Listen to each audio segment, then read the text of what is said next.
College football is changing. We all know that and have known that for a while now. Usually, we are talking coaches building rosters, how the transfer portal affects scouts, and who the dudes are that we are watching in the upcoming season and draft. But behind every good football program is an athletic director that is ensuring it is all running smoothly. Chris Pezman, now in Arkansas State Red Wolf, joins Neil and I today to talk the changing landscape of college sports, building Houston into a P4 power that it is today, how Arkansas State is uniquely ready to dominate in Jonesboro, and more, here on Scouting the League.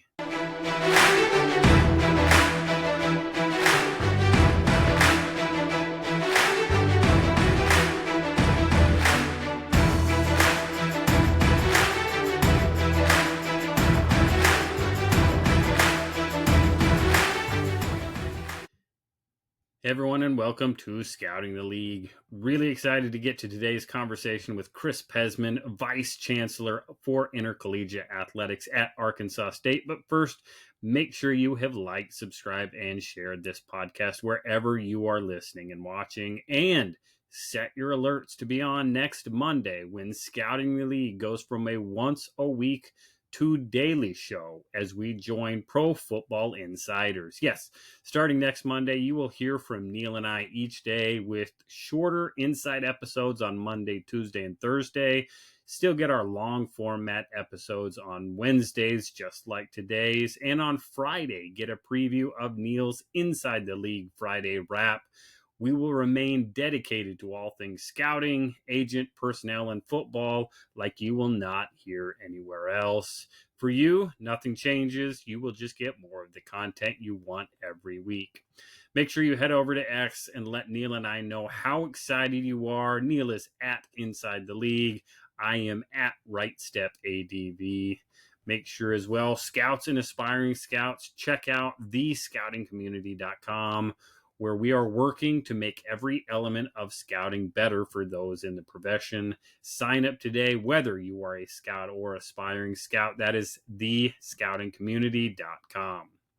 Today's guest, after an extremely successful run at his alma mater in Houston, where he helped take Houston from a group of 5 school to a highly competitive Power 4 school, and not just in football, Chris joins the Arkansas State Red Wolves, where he looks to take all he has done in his career and make Jonesboro the envy of athletic departments everywhere.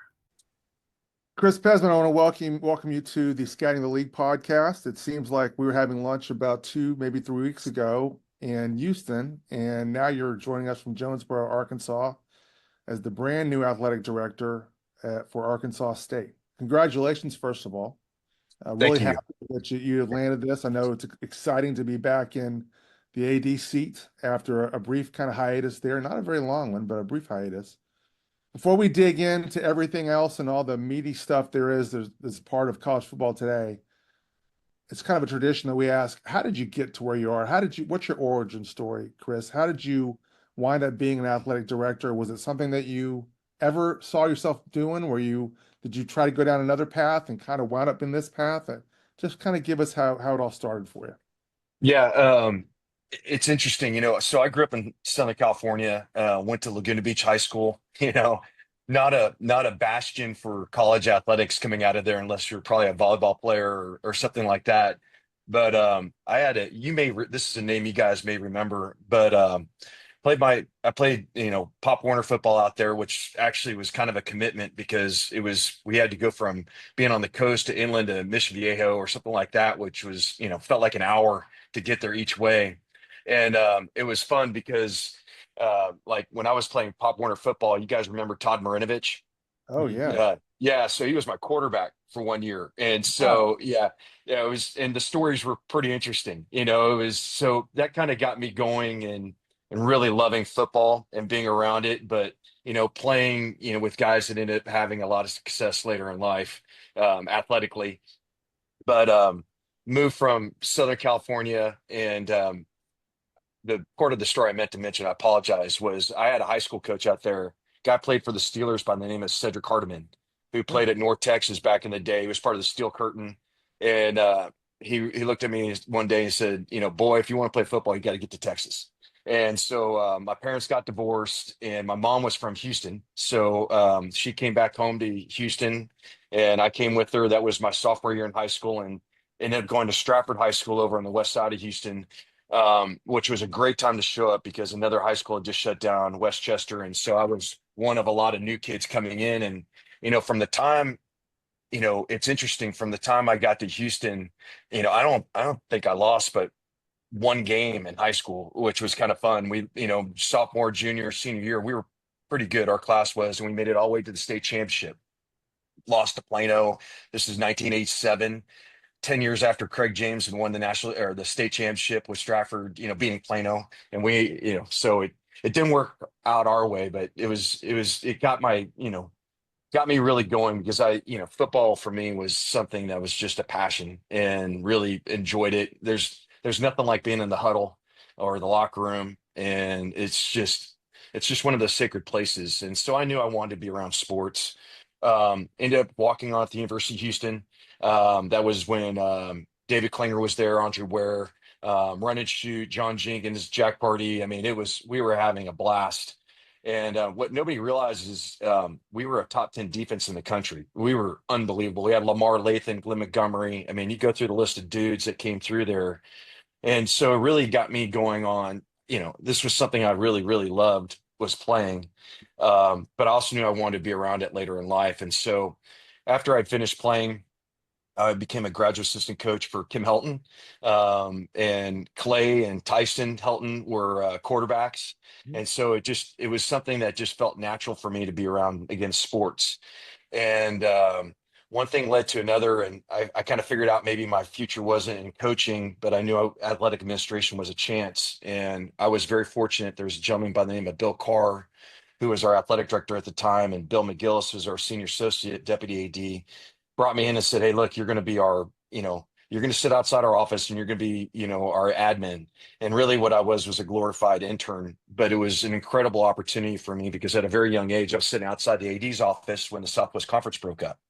And so you had a chance to kind of see the machinations and the way things played out with us ended up joining what became the Metro Conference, and Mike Slive turned it into Conference USA, and kind of gave us a platform to move on. But being outside the office when that happened and seeing how everything kind of worked just fascinated me. And so it really got my teeth into administration. Um, Bill left and another AD came in by the name of Chet Gladchuck, and he said, "Hey, look," he goes, "you can do one of two things. You can go into development or operations, and I'll make you an assistant AD." And I'm like, I was like 27. I'm like, this is awesome. And I had no clue what either one were. If I had, I definitely would have gone into development fundraising. That seems like an easier path. But got into operations, and it just kind of started my journey from there. So I was in that role at Houston for a few years, and then I went to work for a sports marketing company in town, tried to do something different, but then had a chance to join Reliant Park when the Texans were awarded the franchise here in Houston. And so I was in the Astrodome the last 2 years we were operating it. We were building the convention center and the stadium. And what that really helped me do was, it helped me see some really high functioning entities from an internal standpoint as they were evolving. Obviously you had the construction of the facilities, which was incredible, but also, the Texans being a fledgling franchise. But anybody that's in Texas knows that the Houston Livestock Show and Rodeo is the 800-pound gorilla.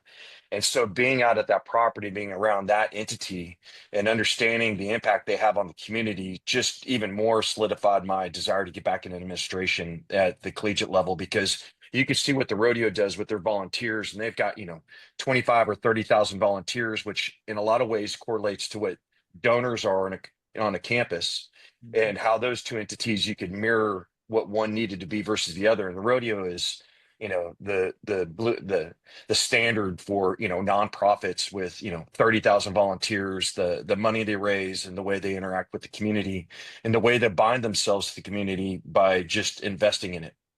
And so, it gave me a chance then a couple of years. I've been there for about 10 years, and I had a chance to go back to U of H as the director of football operations with Tony Levine.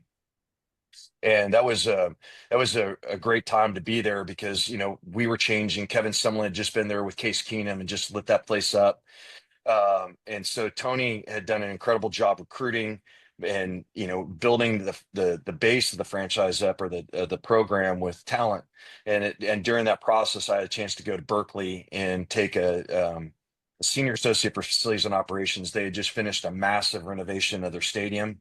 I think it was about $500 million, and they were trying to figure out ways to monetize it. So it was a natural for me to go out to Cal, and I was there for 5 years. And through that process, I was able to move up to COO. And then the University of Houston came calling, and I got a chance to come back to my alma mater for, what ended up being about 7 years. And that ended. I had what I call gainfully unemployed for the last 9 months. And fortunately, brought me here to Arkansas State. So that's a really long story. I apologize, but it kind of give you a little background. I thought you guys would appreciate the Cedric Hardiman reference. We always want detail, Chris, and we always love football names. And speaking of that, you mentioned some names, obviously. Who would you call your champion, Chris? Who was the person that you would say, more than anyone else, is responsible for getting you where you are today, and really was your advocate at a time when you were still kind of cutting your teeth? Yeah, I would say there's a couple. Walking on at that point, I mean, walk-ons in the late 80s, early 90s were not glorified by any stretch of the imagination. So, I mean, I remember showing up and I got wide receiver shoulder pads, and I wasn't allowed in the training room, I mean, just things like that. So there was people through that journey. Obviously, my high school coach, Coach Cripps, who was a legend in high school coaching here in the state of Texas, had a great influence on me.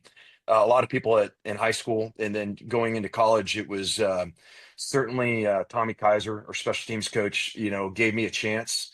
I was just some scrub walk on, being scout team guy. I was an energy and effort guy. And so he gave me a chance to, try and play. And, I made a couple plays and got more playing time. And it just kind of evolved from there to, you know, in the administrative role. Bill McGillis played a huge role in that first chance for me to be administrator. And then, uh, just people along the way like that. I don't want to leave anybody out, so I'm gonna probably stop. But there's, I think, as we go through life, I think there's, segments in your life where people have an influence in you in those segments. And so it's not just any one person, it's a cumulative effect of people that help you along the way. And certainly, the last year I've had a lot of people that have helped influence, the opportunity to get back into college athletics. But even prior to that, just people that, when you're an AD, a first time AD at your alma mater, which is there's a lot of pressure with that, as particularly, as we were trying to navigate conference realignment, and just, whether it was Tillman Fertitta or Spencer Armour or Jack Moore, people like that were on our board that were incredibly influential. And then obviously the coaches that you have the opportunity to work with, um, Dana, it was, just, in his own way, learned a lot from him. Willie Fritz is a friggin' stud, and he will get it done at the University of Houston. He's one of the best people I've ever been around. But Justin Wilcox at Cal. I mean, there's a lot of people that play roles in your opportunity to kind of have, the role that you have building programs, and that's, I'm thankful to all of them. Chris, you're in a unique position because you've got a football team that's on an upward trajectory with a pretty proven head coach, and a basketball team that has had a lot of success and has a brand new head coach. Your two key hires are kind of already in place Yeah. as you come in. What's priority for you, number one, as you come into Jonesboro as the new AD there? Where's your focus right now? Yeah, right now, look, the stable of coaches that we have is excellent, as you just mentioned, with Butch and Ryan and Mike Silva, our baseball coach, Dez, our women's basketball coach, or I could go through the whole list. I mean, literally, I showed up at a great time. The foundation we have is really stable. And I appreciate what my predecessors have done to give us those resources. From a facility standpoint, we're in really good shape. There's some things that we've got to address, again, baseball, but when you walk in the football stadium and the basketball arena, they're as good as anybody else that is out there. Now, what I have to figure out is ways to continue to invest in our programs and give our coaches the resources that they need to compete. Obviously, in today's world, that means rev share.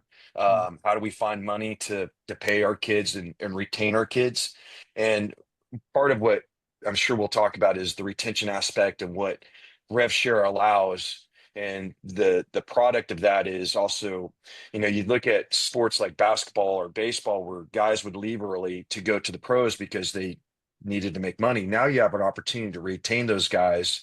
And you're seeing that in college athletics more with, you're still going to have the high level performers that leave because they're going to be lottery picks or they're going to be first round picks. But now, if you're lower in the draft, the money starts becoming equitable in the sense that it makes sense to stay in the college game. Sure. And you're starting to see the elevation of the product. I would say baseball, especially, and I would say basketball. That retention of those guys that maybe would go to Europe or were late second round picks. Now they don't have to make those, or let me put it, they have the opportunity to make decisions to stay in college or go pro. So for me at Jonesboro at A State, I think it's, I've got to get a handle on, what we're doing internally and how we're operating, and then how we're providing resources to support our coaches as they work to, elevate our programs. And certainly I'm coming in at a great time. A State had one of its best years competitively this last year across the board. And so my job's don't screw it up, you know, keep it going. But in all seriousness, how do we continue to invest in our coaches and retain the coaches and our kids because we've got that good, stable platform and start building on it? I guess the best analogy I have is like we've got the foundation poured, the first floor is being built, and now I need to start building on the second story and keep elevating this thing. How do you keep building on that second story? As a Midwest scout, I used to get to come through Jonesboro, and Arkansas State is a good program under, again, last couple of head coaches, good track run of success. And as Neil said, Butch Jones is proven. Like he's a good coach, and you're sitting there in Jonesboro and dealing with all the revenue sharing. We've got a really good foundation built, and you turn around and all of a sudden you see a bunch of your pillars have been come in the middle of the night and taken away by big money across the country. How are you continuing to? Hey, we've got to maintain our foundation. Jonesboro is not Houston in terms of just the city, which means there's always going to be limitations. How are you?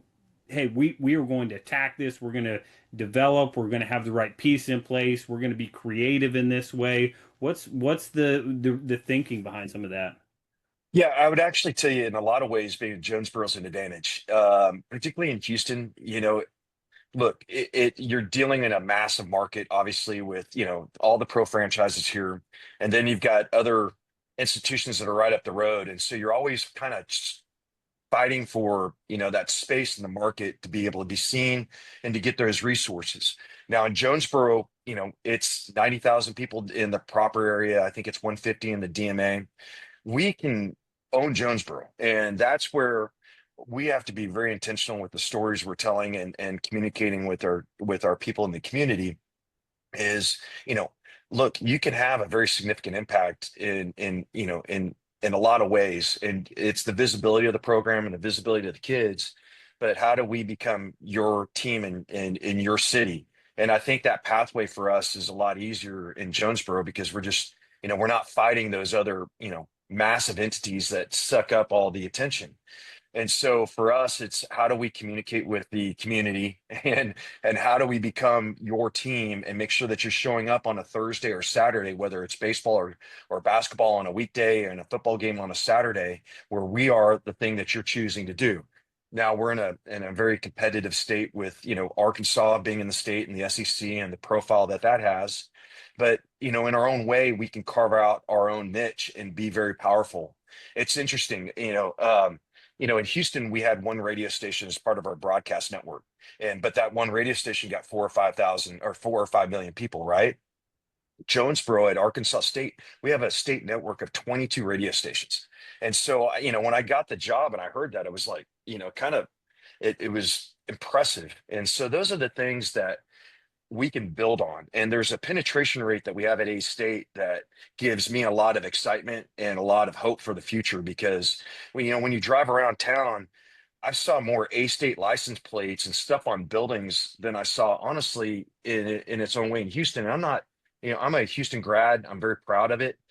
But, our way to manage that market is a lot, I don't want to say easier, but we have better opportunities there to dominate Jonesboro, obviously. And that sounds obviously very intuitive, or not intuitive, but logical to say that.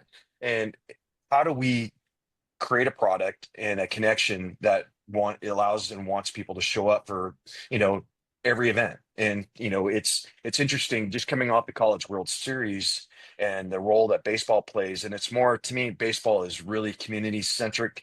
It's 2 to 3,000 people showing up on a Wednesday night midweek game, and that place is raucous. It's rocking. That's, to me, what we have a chance to do, and that was harder for us to pull off at the University of Houston, just because of the location and the density of events that are happening in the city. It was hard to stand out.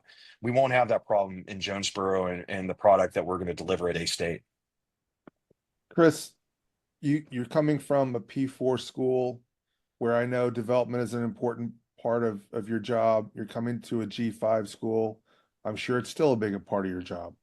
What percentage of your job is nothing but finding resources, making sure that the resources that you have continue to come in?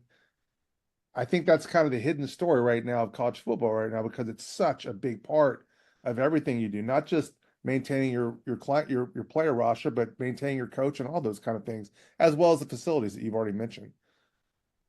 Is that kind of line share what you do now? And was it the line share what you did at U of H? Yeah, it's interesting. At Houston, we were G5, went to P4, or now P4. At that point, I guess it was P4 because the Pac-12, or P5 because the Pac-12 was still its old iteration of itself. And coming to A-State, it just feels like our path for who we are and what we want to be is more aligned with the campus. The institutional alignment that we have. We had that when I got to Houston, when we knew we wanted to get into a P4 or P5 conference. Here at A-State, the alignment that we have with the administration is exceptional. Dr. Kelly, Dr. Shields, and the university administration have embraced what athletics can mean to the university and to the community. And so that, to me, is what's really exciting about what opportunity I have at Houston. At A-State. I keep using the same words, opportunity and community, a lot, but those things tie together. Now, so you were asking about development. I would tell you development in its current form has become even a bigger issue for collegiate athletic directors. I mean, that's the fundraising and resources are the prime role of what we are trying to fill. Before, it was, you don't want to take away from getting kids graduated, because at the end of the day, these are student athletes, and we lose sight of that with the rev share that's occurring. But, before it was, how do we get these kids graduated? How do we make sure that we're building the best character person, the best version of that person that then can communicate, that can contribute to the community and help elevate, our God, I'm boxing myself in with words, but how do we elevate what these kids can contribute to society when they've left and give us their best version of themselves? Now it's, how do I get resources to pay kids so I have a roster that can win in the fall? And particularly with rev share, as you think about Houston, as we were growing into the Big 12, for us, it was new money, and we were trying to catch up to everybody else. When I got to Houston, our operating budget was about $48 million. The last year I was there, it was about 96 million. If you looked at the average of the Big 12, I would say it's probably about 135 to 145-ish. So there was still a lot of room for us to grow. But we were growing into new money. When I got to Houston, our conference distribution was about $1 million our first year. I was there. Then we had a new TV contract in the American. We blew it out of the water. Got like a 12-year billion-dollar TV deal that netted us about $5.5 to $6 million a year, and I think it goes up about $500,000 per. Then we get into the Big 12. Our first year is 18 million, our second year was 19 million, and then third year's full share. And that full share is high 30s, low 40s. And so you see this massive growth now in TV revenue for us as an institution. So we were growing into that. We weren't one of the institutions that was already in the league where, hey, we needed that high 30s, low 40s just to meet budget. For me, I could build a budget that was growing into that revenue. Now, we were heavily subsidized by campus and we needed to walk that subsidy down. But right when all that was happening was when rev share kicked in. So Mhm. now you have a new line item of $20.5 million that you have to find new money to fund. Well, for us at Houston, it was a little bit easier to solve that because we were growing into that new money. Now we had to reallocate things that we were going to do, whether it was, investment in facilities, typically are the first ones that get pulled back on, staff, HR, things like that. We had to get more selective with the investments we were growing into to catch up to our peers. But at least we weren't pegged out. We were already at our ceiling on a revenue, and then trying to find 20 million on top of that, Mhm. because that's a hard conversation to go to campus and say, I need your help funding this. And so that to me, now as an athletic director, you're the pressure for you to find and solve that 20 million is everything. And some institutions, if you're in the SEC or Big Ten, I think those conversations are, a little bit easier. I mean, I think their TV dollars are in the 60s, Mhm. versus the Big 12, which is in the in the 40 range. And so that gap is really where you're starting to see the tiering now of college athletics with, you've got the Big Ten, the SEC, then you got the Big 12 and the ACC, and then you've got the G5s, right? And so, you never, competitors, you never want to say you're in a lesser tier. It frankly, it gets under my skin, but that's just the reality of what is happening with college athletics. And it's my job to help give our coaches those resources. And that's where fundraising is such a driver in everything that we do. Mhm. Mhm. A Yeah, long awareness. I answer. mean, Chris, you talk about that awareness aspect, and again, it's knowing who you are. Is I talk about it with draft prospects all the time. The best prospects to work with are the guys who know who they are. I'm going to have to overachieve here. I'm going to have to test well. I'm going to have to rely on this, and you've seen it even with some of the Power Four schools. Like that's not who you are. You're trying to operate outside of who you are, and definitely with the group of five. Again, maybe some FCS. Like, let's not be who we're not. And again, you coming from Houston, where hey, we're growing into this. We're not Ohio State. We're not Alabama. We're not that. Now we're going to get to a tier close to them, and we're going to compete with them as we saw during your time there. And again, now you're at Arkansas State, where it's like, hey, yeah, we're not even maybe we're not even Houston anymore. We're not there yet, but we can see a path to it. This is who we are. This is the way we're going to operate, having a really defined focus. Again, from your standpoint, I'd imagine that the alignment you're talking about in Jonesboro and is going to be so huge. And I would argue the schools that are going to be a blip on the radar, especially from the football standpoint. That's where I live. That's where we live. Blip on the radar a year or two, or hey, we're going to build, and in 5 years, we're going to be a consistent competitor at the top of wherever we're at.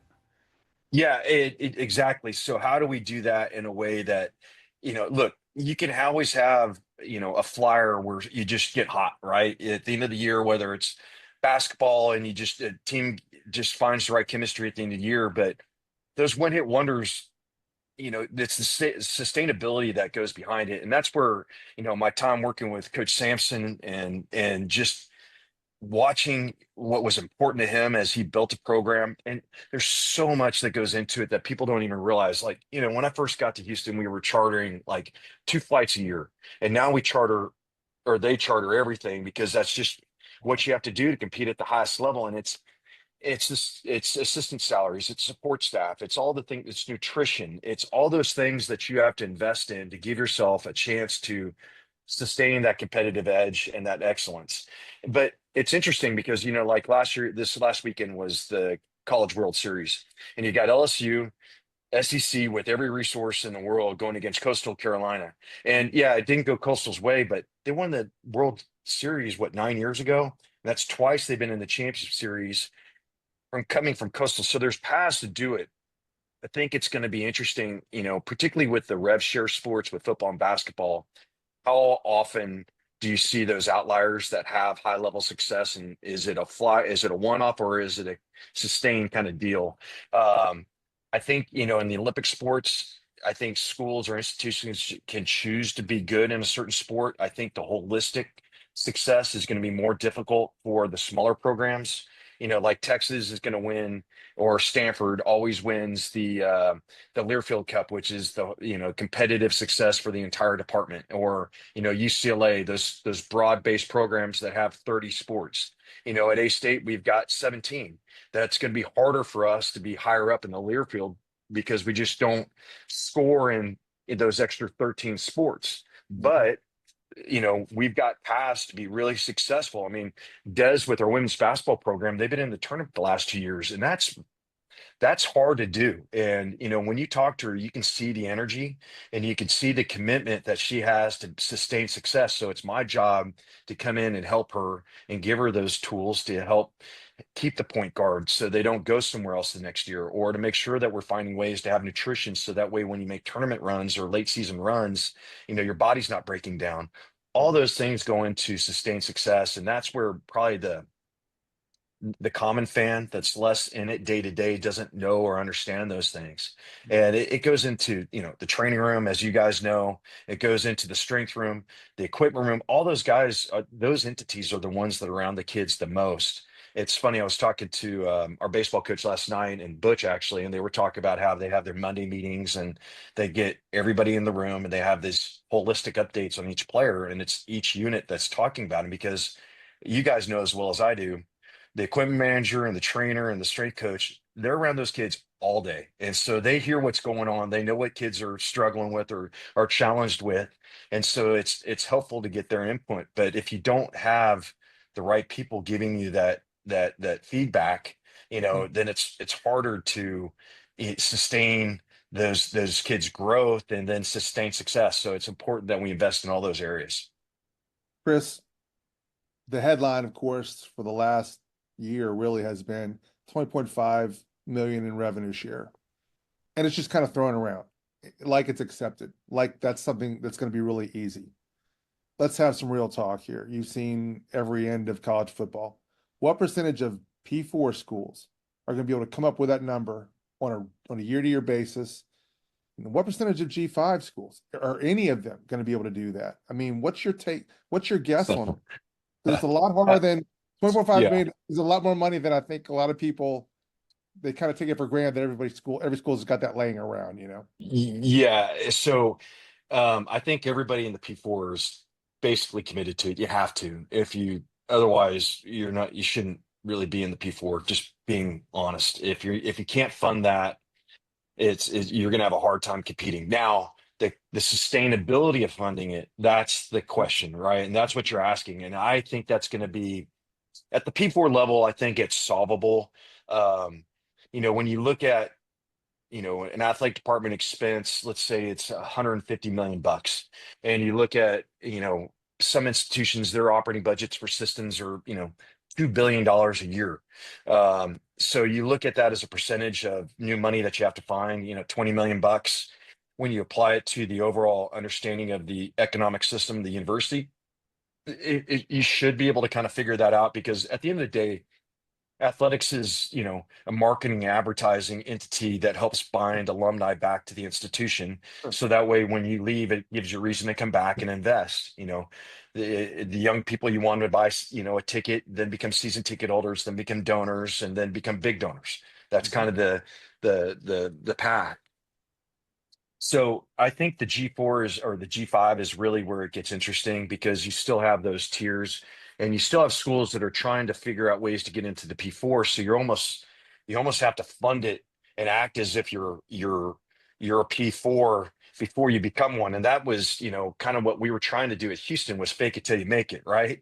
And we had a lot of reasons to believe in our trajectory, because we'd had high level success with football and basketball and a lot of our Olympic sports. But you think about if you're that next level of schools that's kind of stuck in purgatory between G5 and P4, and I won't name names because I don't want to, put them in that spot, but you're in a really tough spot. And so I think what you end up doing is you probably fund it for a short period of time and see if you can make it, and if you can find revenue streams to support sustaining it.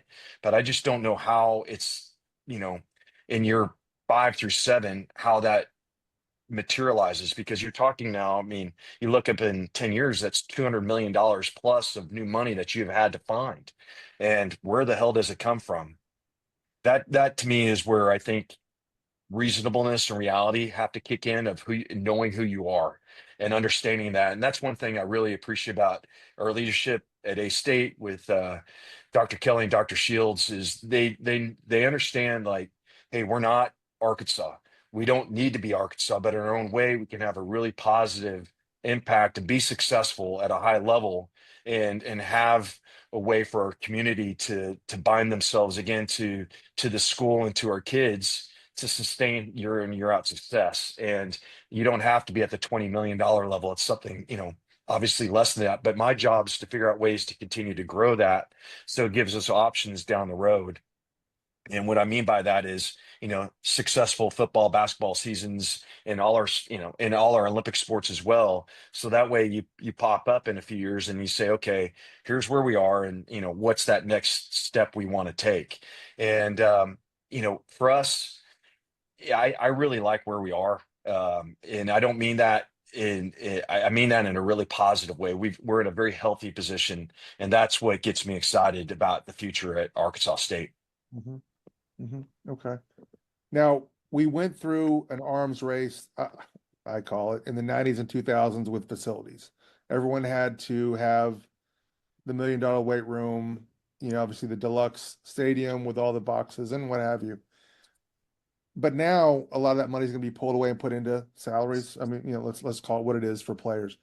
Can you have an A roster with B facilities, or do you still have to make that a big part of what you're thinking about money-wise, financially?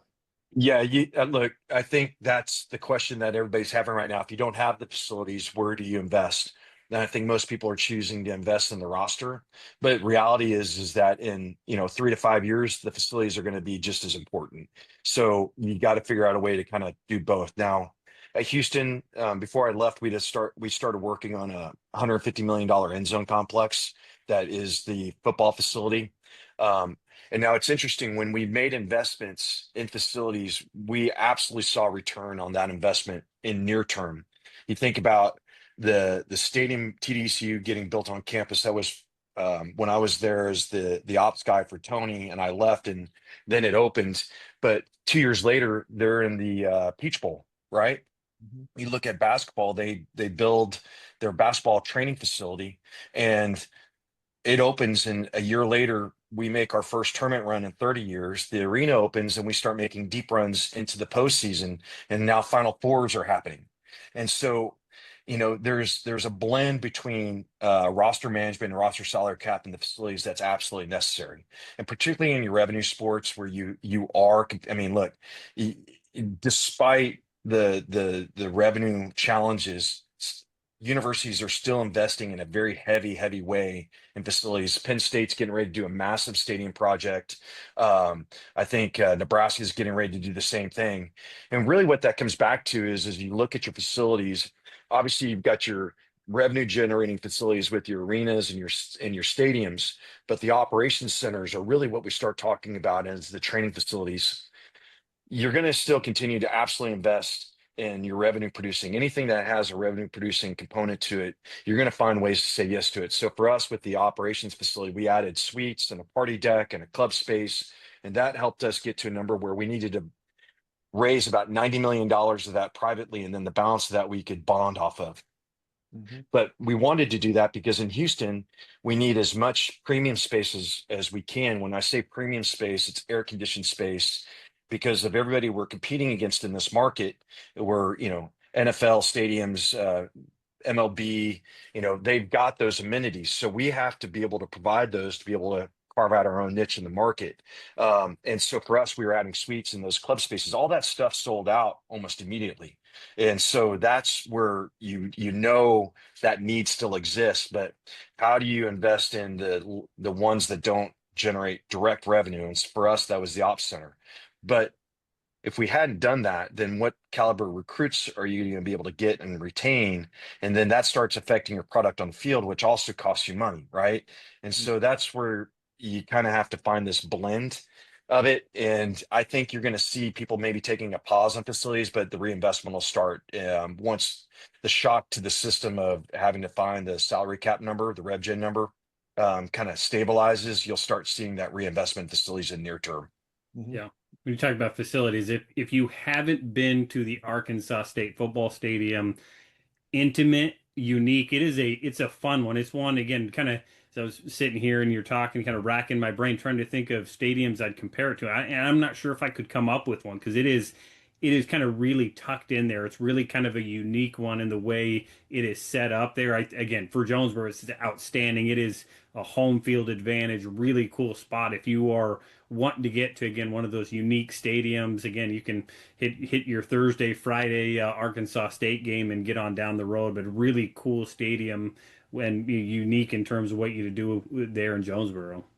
Yeah, it's really, look, I'd heard a lot about Jonesboro and the way the interview process had worked. I interviewed in Little Rock, and so I didn't actually get on campus until my press conference. And so we were committed enough that we took the job sight unseen.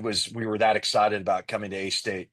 But the thing that I heard a lot about was the people and the community, and then also the facilities. And it's impressive. It really is, to your point.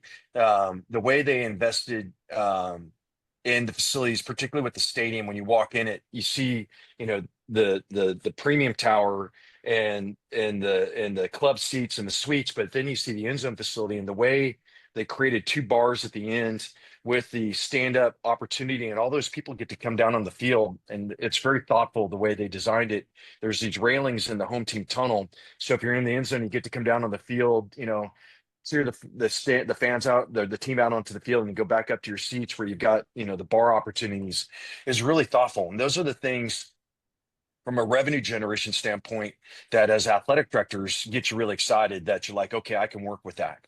And Terry, when they built that facility, Mahajer, who is one of my predecessors, I think a couple ADs ago, that was a great idea. And those are the things that it's almost a little bit like minor league baseball. What are the things that you can do to be creative and exciting and to and for people to unique, like how do we bring that into the collegiate space? And that's one of the lessons I try to bring to this role is what are the cool things that you could do to have fun with, to help make your place a little bit more fan friendly and create a unique and fun environment for everybody that they want to continue to show up for.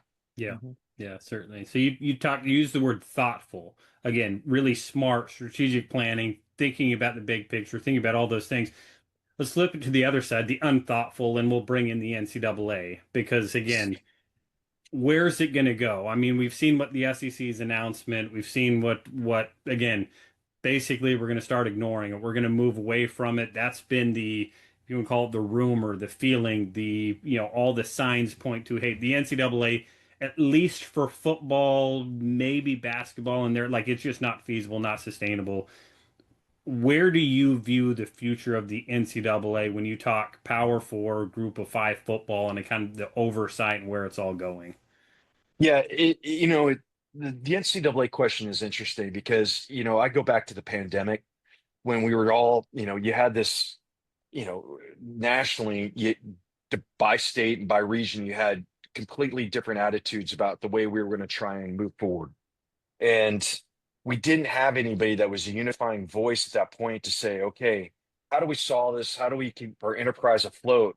Are we going to play? Are we not going to play? How do we coexist under one set of rules? But there wasn't a way to unify that because, look, the NCAA tried, but they had their own medical opinions that didn't necessarily match with, like, if you were in Texas and the NCAA's opinion were completely, they were just different, right? Um, and so to me, I bring that lesson forward to now is how do we unify our voice when it's so different? And I think that's going to be the challenge with the NCAA is you've got, you've got the P4 that has one economic model. You've got us that's trying to be similar to before, but it's still a little different. It's scalable, but the numbers are just less. That's the reality of it. And then you go all the way down to some institutions that don't give scholarships at all, but they have a same role. So you have to figure out a way to bifurcate the levels and have different. I don't want to say different roles, but just different rules, because, what Arkansas faces is similar to A-State, but just a little different, because the scalability of it, the numbers, and what A-State has is totally different than, Arkansas Little Rock, because they don't have football, right? And so, but you've got one entity that's trying to cover all three of them. It doesn't make a lot of sense. I still think that, the role that football and the CFP has in this is going to be a big driver in the future. Football does not fall under the governance of football, in the sense of all that does not fall under the NCAA. It falls under, the CFP, and that entity is not part of the NCAA per se. And so I think you could see a structure where, there's a different leadership maybe with the revenue sports. But the one thing the NCAA has done a great job of, is operating these postseason tournaments with basketball and baseball. And what do you do if, you separate? Does a P5 or a P4's basketball team, is it still run the same as, a lower level team that doesn't have football, that's a one AA school or one AAA that, and one AAA doesn't exist anymore. So, but my point is, if a school that doesn't have football that plays basketball, Villanova, do they get treated the same as Texas? And in basketball, they are the same, because Villanova heavily invests in basketball and Texas heavily invests in basketball. But the differentiator is football. And so they're not the same. And how do you manage that? And I think that's going to be the thing that we're all trying to figure out. Every one of us has a lot of rocks in our shoes at this point, because it's very discomforting, and there's not consistency through the process of, I don't want to say application of rules, but the interpretation of rules and the way that we're going to move forward.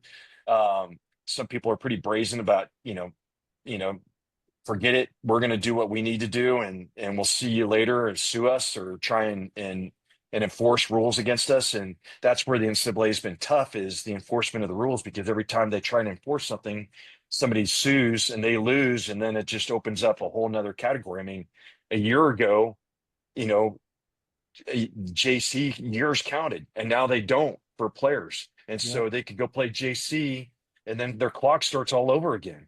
And it's just, what are we doing? And how does that not count anymore? And now the NCAA doesn't have teeth to enforce that. And so that's where you're not quite sure what rules the NCAA can enforce, because what are they empowered to? And that's where it gets a little, you kind of give a lot of side eye looks of, okay, where is this going? So I won't necessarily say what the NCAA is going to exist or not, but it just feels like we have to continue to evolve and get to a point where there's a realistic enforcement mechanism.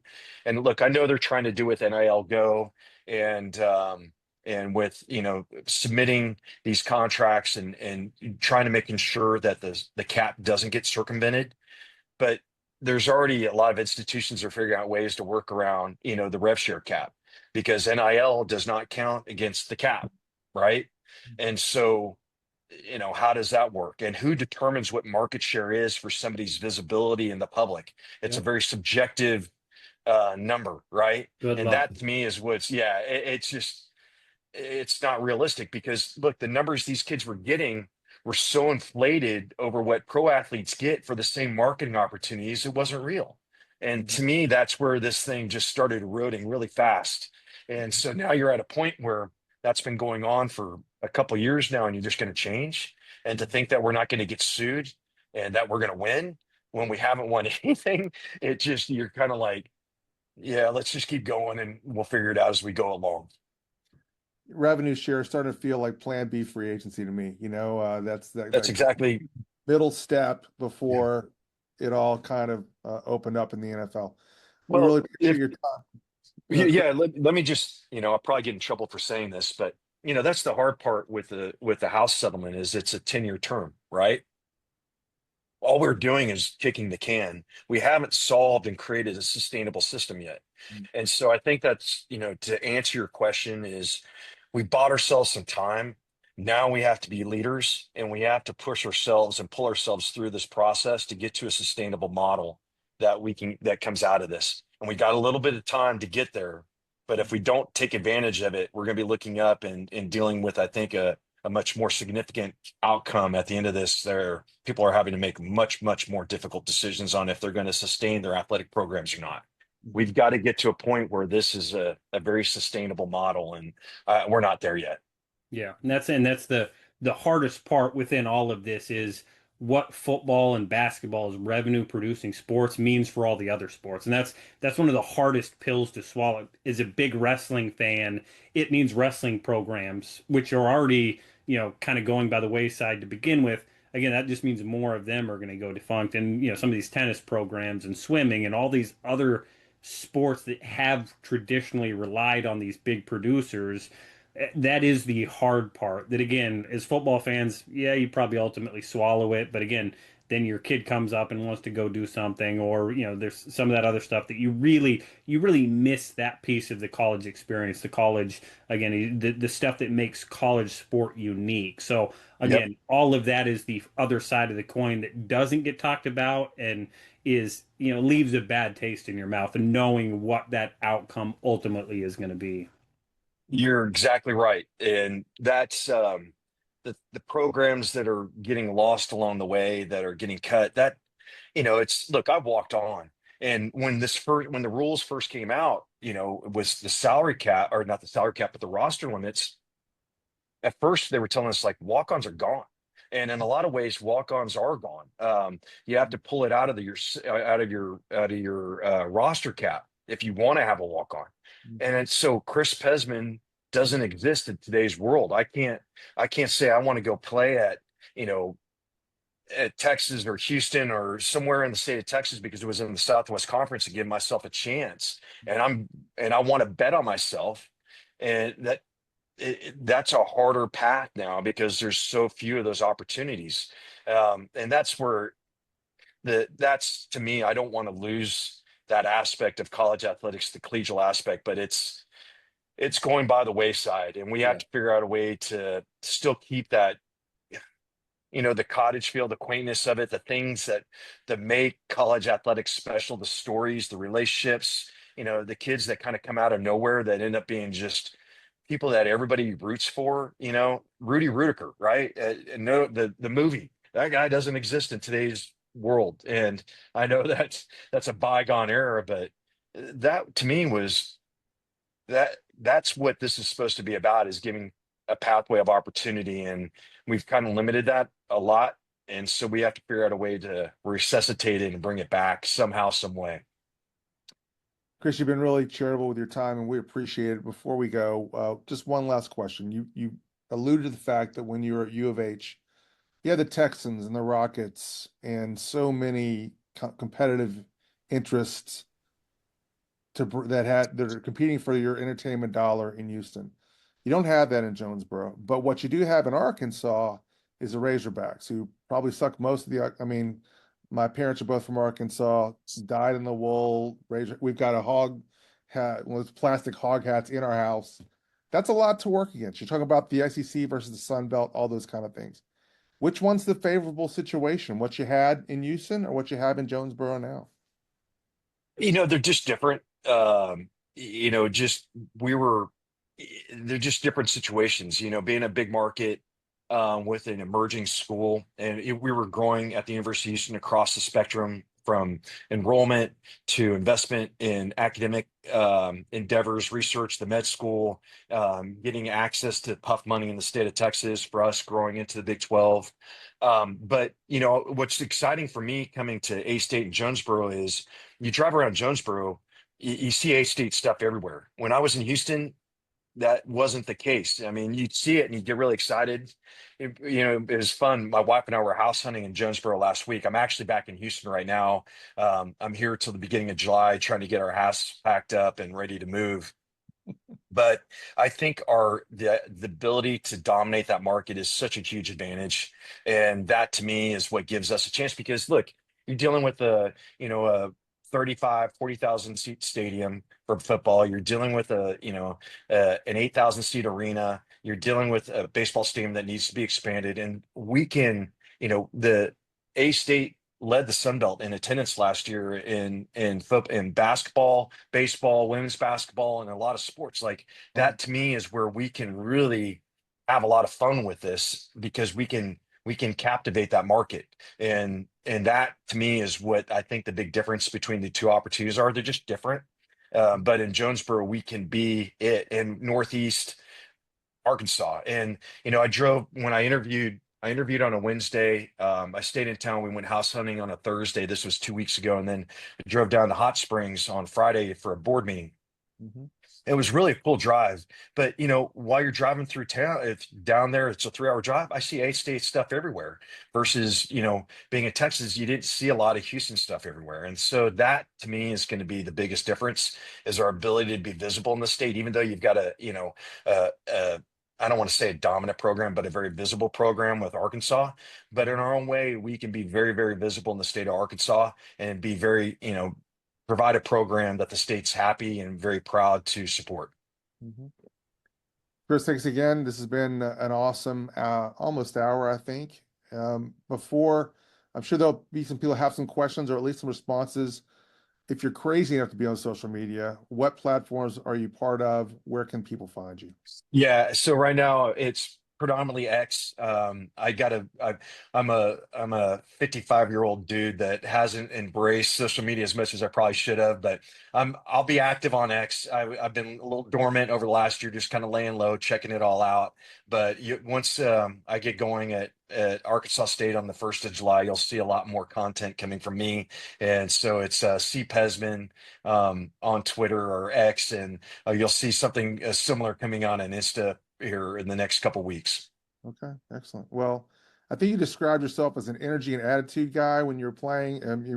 You found the perfect podcast to be part of. We're both from Rodrik and I, we're both pretty much try-hard guys. We're rooting Yeah. for you as a try-hard guy yourself in Jonesboro. Thanks so much for joining us, and best of luck. Thank you guys. I really appreciate the opportunity and couldn't be more excited to be joining Arkansas State during this period of time. We're going to have a lot of fun. It's going to be a great ride and we're going to get a lot of winning done. So Wolves up.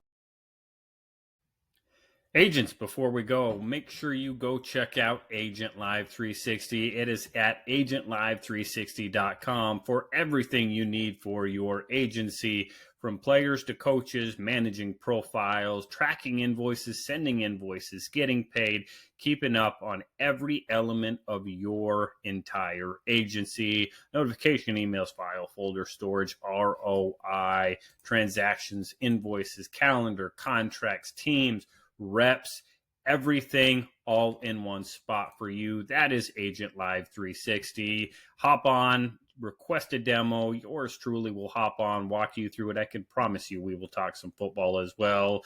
Sign up now with code TRIAL90 for a 90-day, 3-month trial at just $10 a month for Agent Live 360. That's at agentlive360.com. Go check it out now.